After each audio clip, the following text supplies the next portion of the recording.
السلام علیکم ورحمۃ اللہ وبرکاتہ۔ پیارے بھائیوں، میں نے آپ کے لیے ایک بہترین ٹاپک لایا ہے۔ آئیے چلتے ہیں ہم اپنے ٹاپک کی طرف۔ الحمدللہ وکفا وسلام علی عباده الذین اصطفا، اما بعد فاعوذ باللہ من الشیطان الرجیم، بسم اللہ الرحمن الرحیم۔ السلام علیکم ورحمۃ اللہ وبرکاتہ۔ ہمارے آج کی موضوع ہے لا الہ الا اللہ کی فضیلت۔ پیارے بھائیوں، اس کائنات میں سب سے عظیم کلمہ کلمہ توحید ہے، کیونکہ عقیدہ توحید کی وجہ سے ہی مخلوقات پیدا کی گئی، رسولوں کو بھیجا گیا، کتابیں نازل کی گئی۔ کلمہ توحید ہی کلمہ تقویٰ ہے، دین کی بنیاد اور ایمان کا بنیادی رکن ہے۔ کلمہ توحید ہی وہ کڑا ہے جسے تامنے والا نجات پا جائے گا۔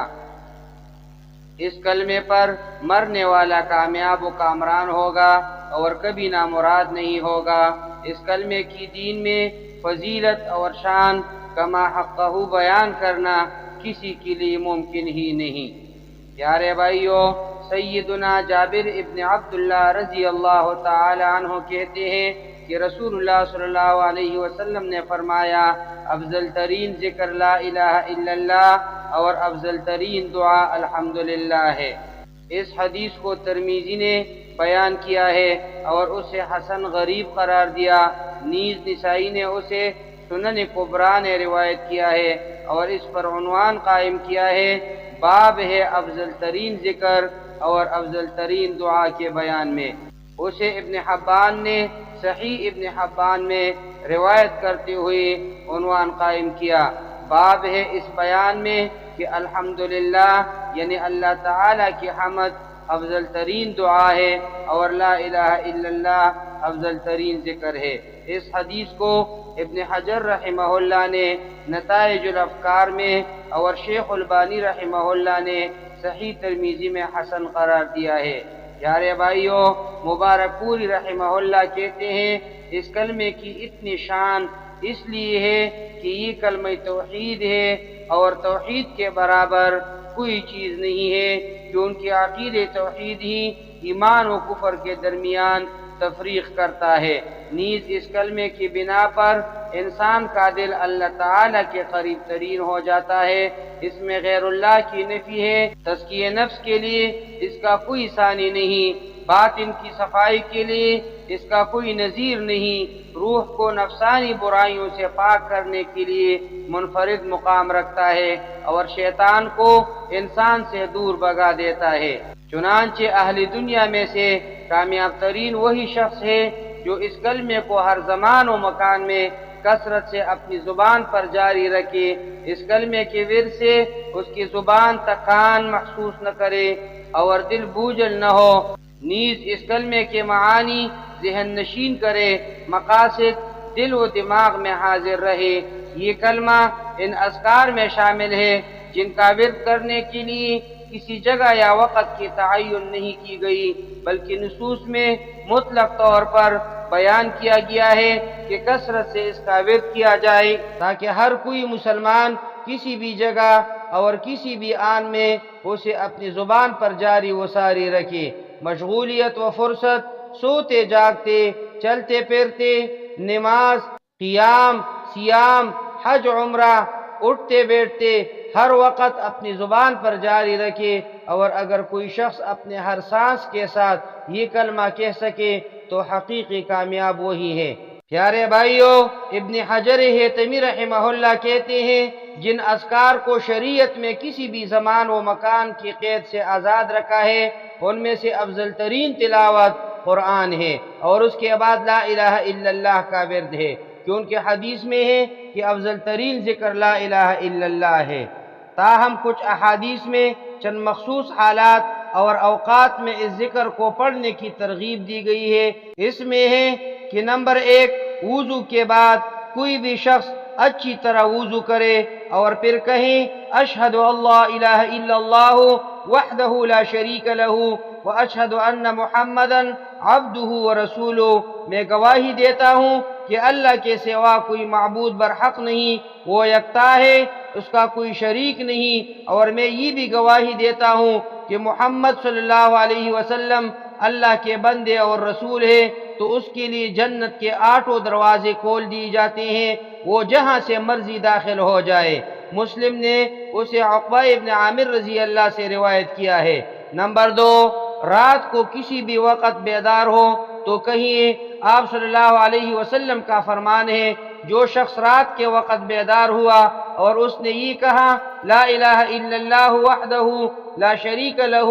لہ الملک ولہ الحمد وہو علی کل شیء قدیر، الحمد للہ وسبحان اللہ ولا الہ الا اللہ واللہ اکبر ولا حول ولا قوة الا باللہ، اللہ کے سوا کوئی معبود حقیقی نہیں، وہ یکتا و تنہا ہے، اس کا کوئی شریک نہیں، ساری بادشاہی اور تعریف اسی کے لیے ہے، اور وہ ہر چیز پر قادر ہے، الحمدللہ، سبحان اللہ، اللہ کے سوا کوئی معبود برحق نہیں، اللہ اکبر، نیکی کرنے کی طاقت اور برائی سے بچنے کی ہمت اللہ کے بغیر نہیں ہے۔ پھر اس نے کہا یا اللہ مجھے بخش دے، یا کوئی اور دعا مانگی تو اس کی دعا قبول ہوگی، اور اگر وضو کر کے نماز پڑھی تو اس کی نماز بھی قبول ہوگی۔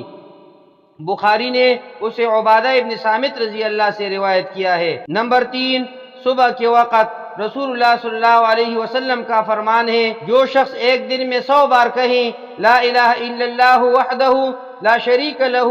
لہ الملک ولہ الحمد وہو علی کل شیء قدیر، اللہ کے سوا کوئی معبود حقیقی نہیں، وہ اکیلا ہے، اس کا کوئی شریک نہیں، اسی کی بادشاہی ہے اور اسی کے لیے تعریفیں ہیں، اور وہ ہر چیز پر قادر ہے، تو اس کے لیے یہ کلمات 10 غلام آزاد کرنے کے برابر ہوں گی، اس کے لیے 100 نیکیاں لکھی جائیں گی، 100 گناہ اس کی مٹا دی جائیں گی، اور اس دن شام تک کے لیے شیطان سے حفاظت میں ہوگا۔ نیز اس شخص سے افضل عمل صرف وہی شخص کر سکتا ہے جو اس سے بھی زیادہ بار اسے پڑھے، اور جو شخص ایک دن میں 100 بار کہے سبحان اللہ و بحمدہ،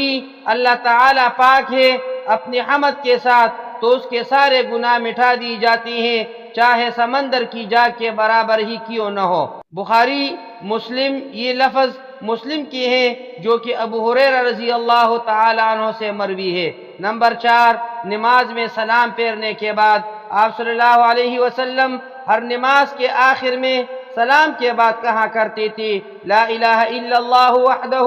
لا شریک لہ لہ الملک ولہ الحمد وہو علی کل شیء قدیر، اللہم لا مانع لما اعطیت ولا معطی لما منعت ولا ينفع ذا الجد منک الجد، اللہ کے سوا کوئی معبود حقیقی نہیں، وہ اکیلا ہے، اس کا کوئی شریک نہیں، اس کی بادشاہی ہے